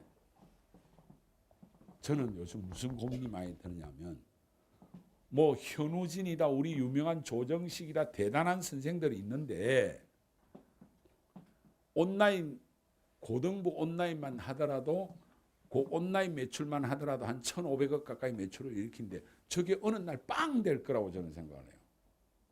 왜? 알파고 아시죠? 알파고가 처음 나타나서 이세돌하고 붙을 때 에이 이세돌이 이기지 했는데 실수로 알파고가 전 건지 한번 지준 건지 하여튼 그거 한 번 빼고는 다 박살났잖아요. 인공지능이라는 게 지가 알아서 다 공부해가지고 온갖 기보를 다 입력하고 이세돌 수를 읽고 해가지고 그냥 박살내고 이세돌을 하고 또 공부가 더 돼가지고 그 다음에 진짜 1위는 커제거든요. 커제는 그냥 한 방에 다 보내지 아무도 못 이기잖아요. 그 알파고가 나와가지고 우리가 충격을 받았잖아요. 그런데 알파고 제로는 별로 못 들어보셨죠? 알파고 제로는요 그런 딥러닝 구조가 아니고 지가 알아서 또 다 하는 놈이 이놈은 더 진화된 거예요. 그래서 알파고하고 알파고 제로가 바둑을 붙었어요. 30시간 만에 얘는 아무것도 입력 안 시킨 안 했는데 알파고 제로가 30시간 만에 이걸 다 학습해가지고 완전히 박살내버리죠. 그러면 저는 뭐 한 10년 안에 나올 거라고 생각하는데 과외 선생, 로봇, 인공지능 과외 선생이 딱 학생 앞에 앉아서 가르치고 해보면 다 파고 이 자식이 뭐 자꾸 실수하고 근본 개념이 뭐가 모르는 다 알 거 아니에요. 얘는. 그래가지고 하나하나 가르치면 최고의 선생이 될 거예요. 요거 한 20만 원밖에 안 할 겁니다. 그건 뭐 전 세계의 학원들이고 학교가 막 상당수 난리가 나는 세상이 틀림없이 옵니다. 그래서 뭐라 그럽니까? 결국은 인간이 이번 세기 안에 인공지능의 애완견이 되는 세상이 온다. 그래서 우리는 AI한테 잘 보이려고 귀염떠는 우리 집에 있는 마티즈처럼 되어버리는 세상이 올 수도 있다. 그런 이야기를 많이 하잖아요. 영생에 대한 이야기도 하고 그래서 이 19세기부터 인간 세상이 변화오면서 니체가 신은 죽었다 그랬는데 20세기에 에리 프롬이 인간은 죽었다 그랬는데 기술은 진보해가지고 인간이 신이 됐잖아요. 지금 신이. 이 지능. 그런데 이 단계를 놓고 유발 하랄이나 이런 분들이 뭐라 그럽니까? 인간이 신이 되는 순간 인간이란 종은 종말한다. 어쩌면 지금 우리는 엄청난 어떤 격변기에 살고 있어요. 이런 상황에서 20년 전, 30년 전의 경험을 가지고 자녀 교육을 하는 것은 저는 너무나 안타깝다는 겁니다. 그리고 2017년에 다보스 포럼에서 스위스 다보스에서 매년 세계적인 석학, 뭐 경제인, 정치인들 다 모아놓고 클라우스 슈밥이라는 회장님 우리나라도 자주 옵니다. 4차 산업을 제일 먼저 떠들었던 70대 할아버지 있어요. 여기서 매년 엄청난 이야기들을 하잖아요. 그래서 세계가 앞으로 어떻게 될 것 같다. 불과 2년 전에 IBM 회장이 기조연설을 했는데 거기에서 한 유명한 이야기가 이제는 뉴 칼라의 시대가 온다. 사실 인간들이 이렇게 칼라 이런 거 기타하고 별로 안 다녔잖아요. 옛날 농사 짓고 할 때는. 근데 산업혁명이 딱 되면서 기름때 묻고 하면 안 되니까 딱 여기 칼라하고 기름때 묻으니까 블루 칼라가 그 당시에 막 부상이 됐죠. 공장 직종. 그래서 안정적인 월급 받고 그들의 노동자가 뿌띠 부르주아가 돼가 소시민의 세상이 대중사회가 열린 겁니다. 그리고 산업혁명이 고도화되면서 이제 전문직들이 중요해지면서 화이트 칼라의 시대가 열렸죠. 그런데 우리는 그 두 개를 동시에 다 경험을 했는데 그러다 보니까 우리 자녀들을 전부 다 화이트 칼라 시키려고 다 생각을 하지만은 이미 두 칼라는 끝나버렸다. 왜? 블루 칼라가 하는 일이든 화이트 칼라가 하는 일이든 이건 로봇이 인공지능이 앞으로 엄청나게 빠른 속도로 대체할 거고 이제는 뉴 칼라의 시대. 대학을 어디 나왔느냐? 뭘 공부했냐? 그보다는 그 개인의 특별한 능력, 창의성 이런 능력이 훨씬 중요한 그래서 집에서 청바지 입고 뒹굴뒹굴 구르고 칼라도 없는 애들 이런 애들이 뭐 구걸에 엄청 많잖아요. 그렇잖아요. 그런 사람들이 주도하는 시대가 온다. 뉴 칼라의 시대가 온다. 그러니까 어머님들께 제가 하나 제안 드리고 싶은 거는요. 유튜브에 4차 산업혁명이든지 뭘 쳐가지고 좋은 강의들이 엄청 많이 있어요. 그걸 들으십시오. 동네 학원에 가서 겁먹지 말고 어머니끼들 모여가지고 브런치 먹으면서 그 말씀하시지 말고 조용히 그런 걸 열심히 자꾸 들어보시면 세상의 변화가 어떻게 일어나고 있구나. 내가 우리 자녀를 어떻게 교육시켜야 되겠구나. 그걸 더 저는 알 수 있다. 뉴 칼라의 시대가 오고 그래서 그런데 이거 하나만 해도 충격인데 대한민국은 이거보다 더 큰 충격이 있어요. 또 이거 못자 물론 이게 제일 큰 충격인데 저는 우리나라를 생각하면 제일 지금 마음에 늘 걱정되는 거. 뭐 제가 뭐 그 할 능력은 없지만은 그래도 사회를 가르쳐 사회 선생이었거든요. 사회 현상을 보면서 우리 한국 사회의 가장 큰 문제는 뭐냐면 인구 문제입니다. 인구 문제. 그러니까 우리 한국이 고도 압축 성장을 할 수 있었던 힘은 인구에서 있었던 거예요. 예전에 인구 구조가 이랬거든요. 피라미드거든요. 그럼 노인들이 얼마 안 되니까 부양 책임 얼마 없죠. 애들이 좀 덜썩거리고 요 부양 책임이 있지만 얘는 빨리빨리 몇 년만 지나면 다 생산 연령층으로 들어오잖아요. 결국은 한 사회의 가장 역동적인 사람은 15세부터 64세 사이 인구 비율이 얼마나 되냐. 이게 제일 중요해요. 이때 박정희 또 우리가 운이 좋았어요. 이병철, 뭐 정주영 이런 사람들 또 김우중 이런 사람들 막 동시에 다 나타나가지고 정말 한강의 기적을 만든 거 아닙니까? 그런데 그때 학자들의 문제가 있었던 거예요.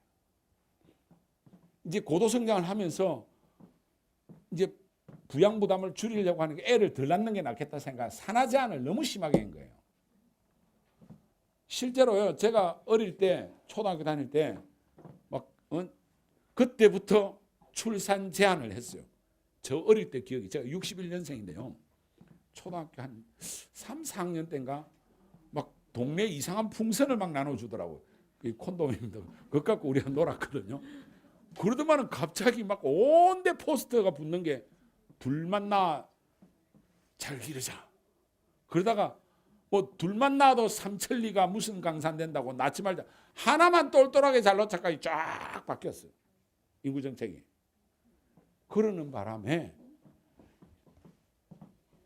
그때 태어난 사람들 지금 다 60세 지금 다 돼 있지 않습니까? 이게 이렇게 돼서 요 구조로 됐을 때는 꽤 괜찮아. 이게 종영인데 곧 우리나라는 이 구조가 됩니다. 이게 이제 심각한 문제인 거예요.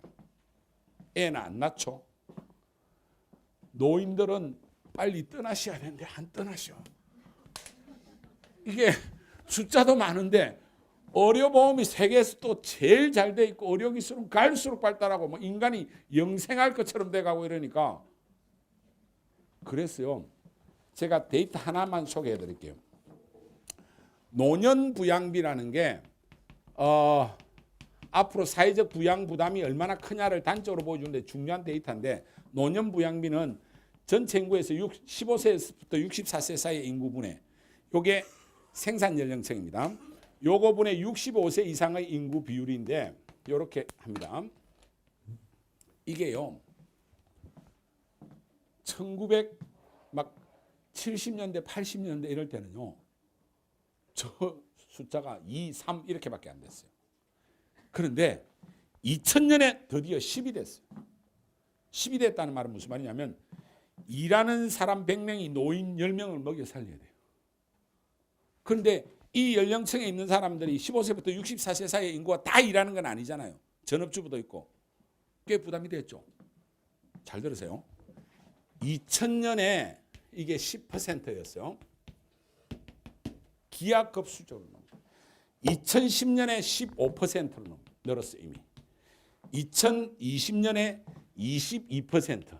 자, 이 내년에 22% 돼. 22명이나 돼. 이게 얼마나 빨리 넣냐면 2030년이 되니까요. 또 10년 뒤에 지나니까 40%가 돼. 이제 망한 거예요. 그러면 10명이 일해가지고 노인만 4명 먹여 살려야 돼. 이 정도면 초고령화에 그냥 심각한 사회예요. 그런데 우리 아들, 딸들이 너무나 저는 슬프다는 거예요. 얘들이 2030년이면 이제 어떻게 됩니까? 대학 갓 졸업하고 뭐 군에 좀 갔다 오고 그럴 나이죠. 아직 결혼도 못 했겠죠. 그러면 좀 자리 잡아서 집도 한 채 가지고 좀 편안하게 이제 인생의 중심에 서는 나이가 2050년이겠죠. 우리 애들 40대 후반이잖아요. 2050년에 78입니다. 세계 신기록을 이미 갱신했어요. 한 번도 이런 나라 없었어요. 일본도 아니래요. 그런데 치명적인 거는 2067년 100이 넘어가는 해가 나옵니다. 2067년에 이건 통계청 자료에서 제가 가져왔어요. 102.4%입니다. 자, 이건 나라 망할 수밖에 없어요. 일하는 사람 100명에 노인만 100명이 넘는 나라.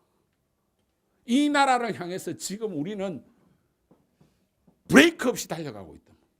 그래서 지금 우리 고등학생들 이 학생은 거의 하나도 없는데 보니까 하나도 다 망했어요. 얘들은.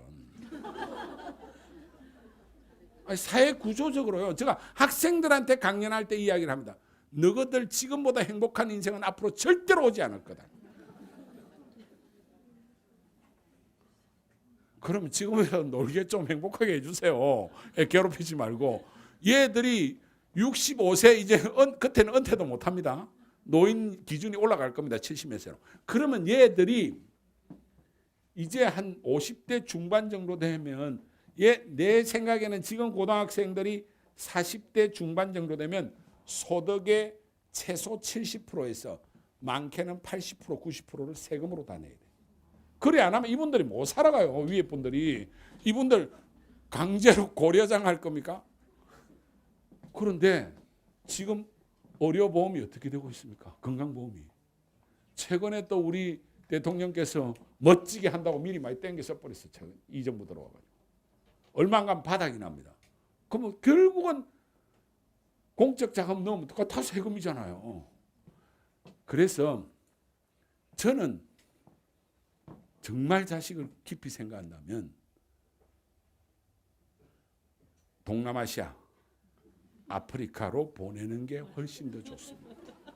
거기는 이제 베트남 이런 나라 지금 이렇단 말입니다. 여기 가서 뭔가 답을 찾으면 만약에 그렇지 않으려면 우리나라가 젊은이들을 엄청나게 이민으로 수입해 와야 돼요. 이 역삼각형을 바꾸기 위해서 여기를 빵빵하게 만들어야 될 거 아니야. 이 애는 어차피 안 나으니까. 강력한 이민 정책을 써야 돼요. 그런 논의들을 엄청나게 하고 있는 겁니다. 여기에 답을 찾아야 돼요. 지금 대학 이게 문제가 아니라니까요, 애들이. 그래서 이 친구들을 훨씬 더 글로벌하게 뭔가 생각할 수 있게끔 또 해줘야 되고. 근데 어머니들이 모여가지고 맨날 브런치에서 쓸데없는 이야기를 하고 계신단 말이에요. 훨씬 중요한 이런 문제가 바로 눈앞에 도둑같이 다가올 건데. 그리고 안 먹어도 된다고 제가 시작했잖아. 지금 수능 이거 훨씬 들어가기 쉬워졌다 그랬잖아. 6.5대 1에서 3.5대 1로 벌써 떨어진다니까. 지금 중3은 한 2.5대 1까지 떨어집니다. 15개 대학 들어갈 수 있는. 안 어려워요. 그래서 훨씬 더 큰 비전을 가지고 더 근본적인 문제. 근본적인 문제 두 개가 딱 있는 거예요. 하나는 4차 산업혁명과 관련한 엄청난 변화가 하나 있고 한국의 역삼각형의 인구 구조 속에서 우리 자녀들이 사회적 부양 부담을 짊어지고 가야 된다. 그러면 저는 이거의 답이 강력한 이민 이거 쉽지 않을 거라고 생각해요. 결국은 답이 딱 하나라고 생각해요. 정말 창의적인 인재가 나와야 된다. 대한민국을 구할 정말 몇 안 되는 인재. 제가 지난주에 현대가가 자식이 많잖아요. 정주영 회장님이 부인을 여러 명 두셔가지고 또 그러니까 손자들이 엄청나게 많아요. 그 중에 한 명하고 장시간 좀 이야기를 했어요. 이 친구가 상당히 사회적 관심이 많은 친구가 있어요. 아주 훌륭한 친구들이 많이 있어요. 그 집안에도. 그러면서 그러니까 이 친구도 재벌 3세로서 뭐 돈은 엄청 많지만은 재벌 3세인데 깊은 고민을 가지고 있더라고요. 대한민국. 그러면서 내가 그런 이야기를 했어요. 역시 할아버지가 대단하셨던 것 같다. 니를 보니까. 그런데 우리는 그때 운이 너무 좋았다. 이병철도 있었고 정주영도 있었고 뭐 대단한 분들이 막 동시에 다 터져 나와가지고 세계에서 꼴찌에 두 번째로 가난한 나라가 세계 10위 안으로 막 들어오는 기적을 만들었는데 지금 닥쳐올 재앙이 엄청나게 큰 재앙이 있잖아요. 여기다 또 정은이가 한 번씩 팍 터뜨려버린다 하지. 이게 만만치. 그래서 우리 자녀들 속에서 정말 새롭고 멋진 친구가 나와야 된다 하는 이야기를 제가 꼭 드리고 싶고요. 그리고 이미 많이 바뀌었어요. 그래서 저는 이 앞으로 세상에서 직업을 논하는 것은 무의미하다. 이 직업이라는 한자가 잘 생각해요. 직을 가지고 업이 결정된 거잖아요.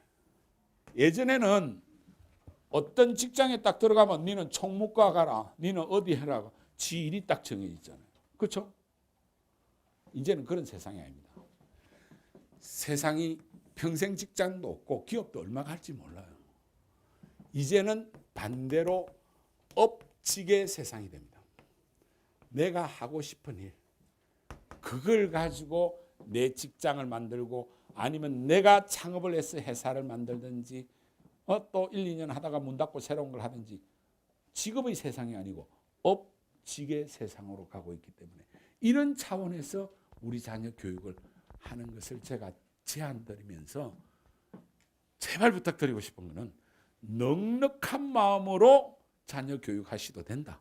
학생 수도 줄고 경쟁률도 낮고 그리고 어차피 이 모순된 구조가 하루아침에 바뀌지는 않을 거고 오늘 오셔서 고민해봤자 중2부터 바뀌게 또 법이 이상하게 돼 있어요. 3년 예고제. 그렇죠? 그러니까 이거 다 생각하시고 마음 편안하게 하시되 대학을 좀 잘 못 가면 못 가도 그건 아무 문제가 이제는 안 되는 세상이다. 그리고 실제로 못 간 건 내 책임이다. 이렇게 생각합니다. 맞잖아요. 그 인정을 하시고 자 그렇지만은 제가 여기까지 하고 가면 원장님한테 연락이 깨질 수도 있고요. 또 여러분들이 그래도 우리가 공부 잘할 수 있는 게 도대체 뭐냐 이 이야기를 하나는 제가 하고 가야 됩니다. 공부 잘하는 길은요 아주 생각보다 쉽습니다. 사실은 공부는 딱 이렇게 하면 답이라는 게 2500년 전부터 지금까지 변함없이 내려오고 AI가 나타나도 똑같은 방식으로 해야 됩니다. 그게 뭐냐? 그게 공부죠. 그 공부를 우리가 한자로 뭐라 그러죠? 학습이라 그러죠. 다른 말로. 결국은 공부는 학하고 습하는 게 답입니다. 근데 문제가 지금 너무 학에 치우쳐져 있어요. 배우는 것은. 저는 공부는 이 학하고 습을 딱 50대 50으로 만드는 게 답이라고 생각합니다. 그게 수원 메가스터디 윈터스쿨입니다. 요건 하고 가야 됩니다. 제가. 자, 근데 이게 진짜 50대 50이에요. 이 50대 50을 가장 잘하는 애들이 좋은 결과를 냅니다. 그러니까 지 혼자만 드립다 공부하는 것도 안 되고 학원만 드립다 다니는 것도 안 됩니다. 이건 딱 거의 50대 50. 이게 누구 말씀입니까? 공자님 말씀이죠. 공부의 황제 공자님. 맹자는 택도 아닙니다. 맹자는 뭐 학명 맹모 삼천지교 그거는 우연히 맹자가 세 번째 거기 이사 갔을 때 정신이 차려졌을 수도 있어. 그렇잖아요. 인과 필연성이 있는 게 아니에요. 그거는. 근데 공자는요. 정말 제대로 공부했잖아요. 근데 공자는 되게 불우한 환경에서 태어났죠. 정상화가 아닙니다. 공자는 태어날 때 아버지가 60, 엄마가 16살입니다. 벌써 이 정상적이지 않죠, 그죠? 공자의 본명이 공구죠. 그래서 뭐 구라는 게 이게 속설인데요. 엄마가 급해서 언덕에서 나왔다 해서 언덕구자를 썼다는 말도 있고 뭐 언덕에서 만들었다는 이야기도 있는데 잘 모르겠습니다. 그는 하여튼 근데 공자가 어릴 때 아버지 이미 돌아가셨죠. 그래서 가난하게 살다가 공자가 처음으로 직업을 찾은 게 부잣집 창고지기를 하면서 거기서 글자를 하나씩 깨치면서 인류 최고의 학자 서성이 된 거 아닙니까? 그러면서 논어를 이야기하는데 논어의 첫 문장이 학이편이죠. 이게 첫 문장에 나오는 겁니다. 논어 첫 문장입니다. 논어 첫 문장에 뭐라고 나오냐면 학이 시섭지면 저는 딱 이대로 하면 정말 답이 나온다고 생각합니다. 학이 시섭지면 불력 여로하라. 이게 이번 겨울에 우리 수원 메가스터디 윈터스쿨에 아닙니다. 저는 메가스터디에서는 이걸 철저히 추구합니다. 저는 우리 모든 학원에서 공부를 할 때 공자의 말씀대로 하라 그럽니다.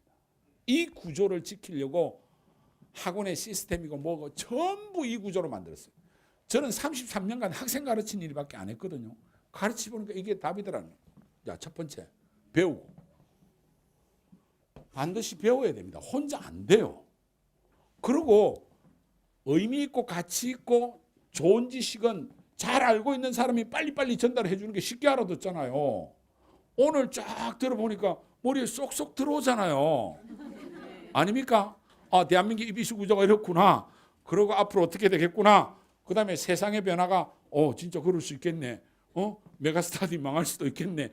알파고 제로보다 더 강한 과외 선생이 오면 다 없어질 수도 있겠네.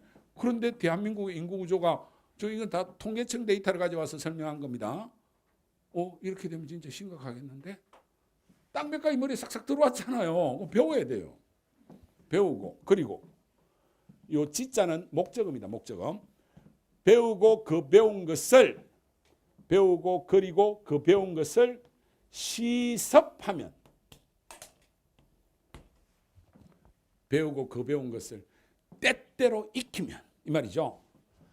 이 또한 기쁘지 않은가. 공부의 본질은 성적이 올라가는 게 아니고 기쁨을 얻는 게 공부의 본질입니다.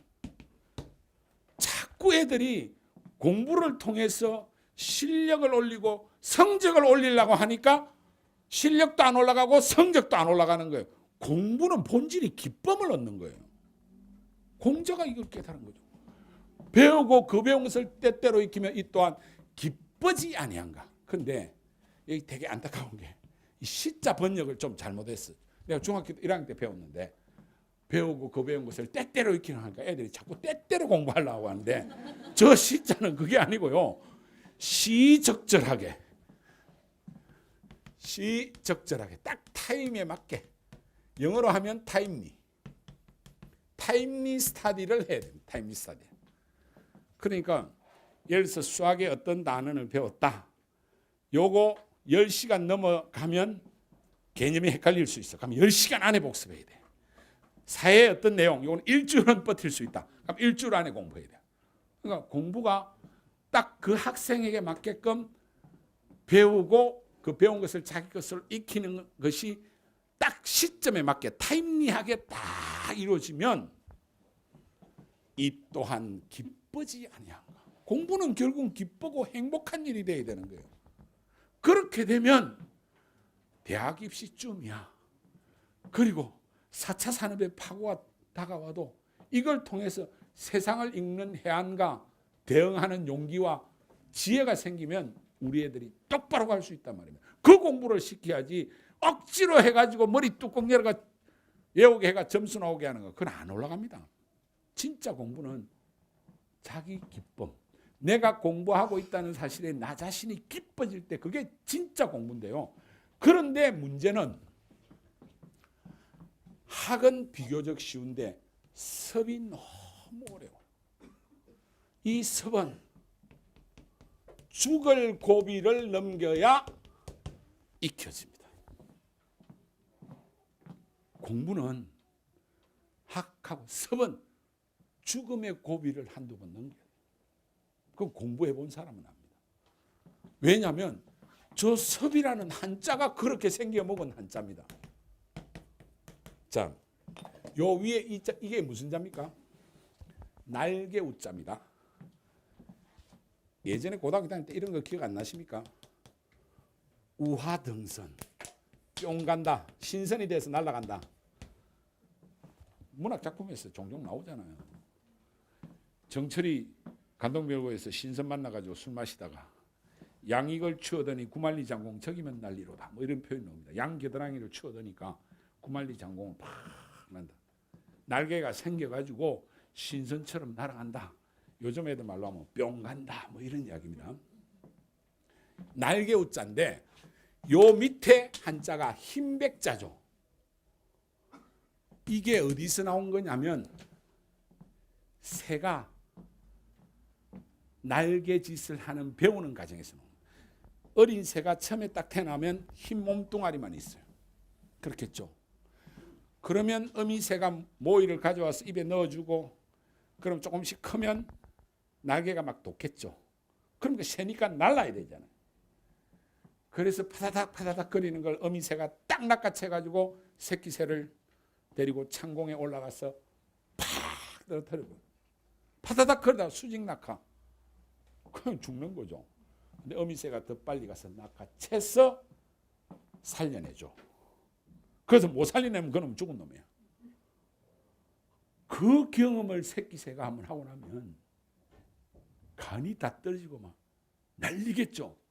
그러면 더 건장한 새로 커가고 어미가 모이를 갖다 줘서 잘 먹고 날개짓을 하면 또 데리고 나가가지고 또 팍 팍 떨어뜨려 버리면 새끼들 새가 날개하는 연습을 그렇게 하거든요.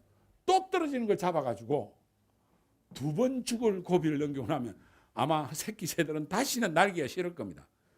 그런데도 또 모이 먹고 운동하고 해가 3번째 가서 또 팍 던지면 새끼 새가 쫙 수직낙하다가 갑자기 솟구쳐 올라와요. 지도 새가 되는 거예요. 날개에 힘이 생겨서 창공을 어미와 같이 나르면 그게 섭자입니다. 익힐 섭자가. 그런데 공부를 이렇게 해야 되잖아. 이렇게 익혀야 되잖아. 애가.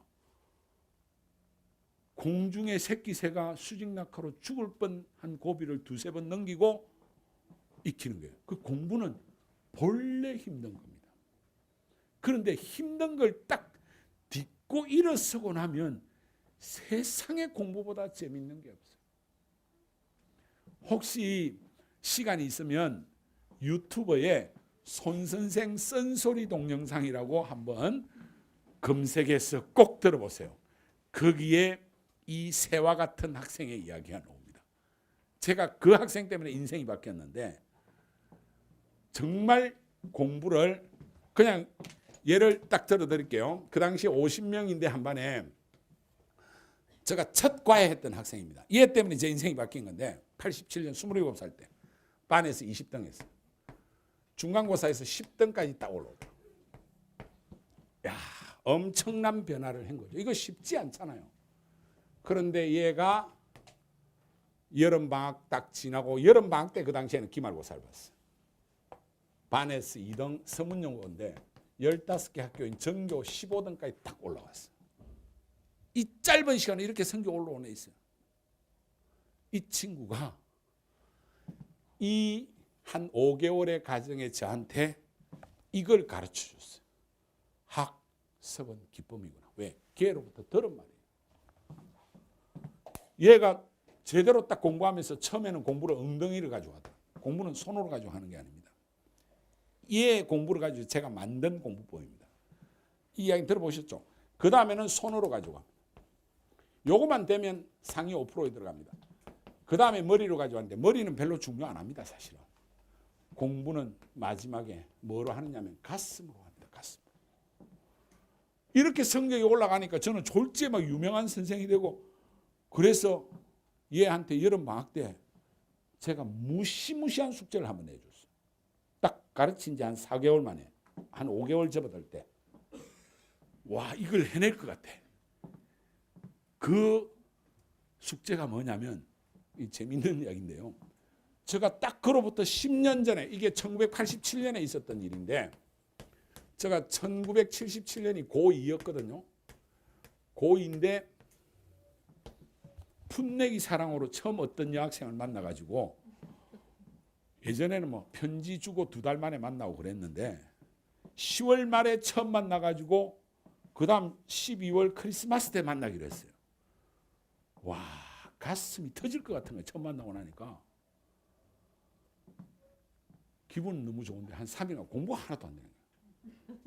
와 이게 완전히 나 속에 두 존재가 갈등하는 거예요. 나는 너를 좋아한다. 고로 나는 존재한다. 나는 공부한다. 고로 나는 존재한다. 학생이니까. 그 고2 지금 2학기 말이면 본고사잖아요. 그 당시에 서울대학교가. 와 어떻게 할까 생각하다가 제가 엄청나게 창의적인 생각을 했어요. 내가 그녀를 좋아하는 것과 내가 공부하는 것을 하나로 만들자. 전 지금 생각하면 어릴 때 창의성이 있었어요. 별거 아니지만. 그래서 어떻게 했냐. 2달 동안 열심히 공부한 것을 크리스마스 선물로 주자. 그렇게 해서 딱 그 각오가 생긴 날 하루에 모나미 볼펜 한 자루씩 썼어요. 이거요 8시간 30분 동안 계속 써야 됩니다. 어떤 날은 한 5시간 쓰고 나면 이만큼 남아 30%. 방법이 없어. 자기 전에 연습장에 30분 돌리면 떨어집니다. 계속 돌리면 떨어져요.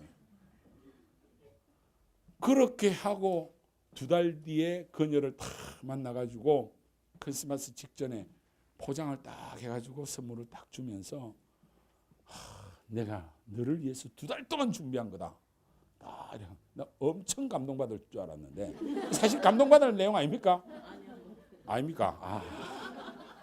역시 여자들은 물욕이 강해. 죄송합니다. 딱 보더만 뜨아이 하다가 저 1시간 만에 채였다니까요. 그게 제 인생의 풋내기, 저는 그 첫사랑이라 안 합니다. 풋내기 사랑인데 그 여자 실수한 거죠. 한 10년 전에 창원에서 설명회 하는데 설명회 끝나고 사인을 하는데 뒤에 쫙 보니까 어디서 본 여자가 있어. 딱 가까이 와서 딱 저 아시겠습니까? 하는데 딱 그 여자야. 그래서 아들 듬직하게 잘 키웠네요 하면서 잘 키우세요 하고 사인을 특별히 해줬는데 그러면서 싹 가다가 살 돌아보더라고요. 못내 아쉬워하는 눈빛이었어요. 진짜입니다 이거는. 자 됐습니다. 하여튼 그렇게 77년 고2 때 볼펜 한 자루 2달 동안 썼는데 저는 어이없이 까였죠. 그런데 이 고2 때 볼펜 한 자루를 제가 이 제자한테 야 여름방학 숙제는 딴 거 없다. 하루에 볼펜 한 자루도 하니까 한 달 내내 한 자루씩 딱딱 떨어뜨려 오는데 얘가 하루에 공부한 양이 딱 넷대로 17시간입니다. 수학 100문제, 영어 단어 100개, 영어 지문 긴 지문 수능보다 훨씬 긴 거 10개, 단문 30개, 그리고 국어에다가 기말고사 준비까지 하면 하루에 연습장을 한 권씩 딱딱 쓰더라고요. 그렇게 해서 지금 뭐하고 있느냐? 세종시의 행시합격에서 근무하고 있습니다. 인생은 한꺼번에 바꿀 수도 있어요. 그런데 저는 저 인생에 있어서 그 볼펜 한 자루가 까였지만은 이 제자를 통해서 부활이 됐고 그것 때문에 제가 메가스타디라는 기업을 만들게 된 거예요. 제 인생에서 고등학교 2학년 때 볼펜 한 자루는 어쩌면 인생을 바꾸는 순수함이었어요. 어쩌면 우리 학생들이 이번 겨울 방학 때 정말 자기 공부를 이게 볼펜 한 자루다, 연습장 한 권이다, 뭔가를 하면서 그걸 통해서 자기를 실현해 보면, 물론 저는 실현은 못했습니다만 그러나 그 2달 동안 하루하루는 너무 행복했어요. 결국은 공부는 행복해야 된다. 배우고 그 배운 것을 가장 시적절하게 익히면 이 또한 기쁘지 아니한가. 그래서 공부는 궁극적으로 가슴으로 한다고 생각합니다. 수업 메가스터디 윈터스쿨이 여러분들을 이렇게 행복하게 해드리겠습니다. 감사합니다.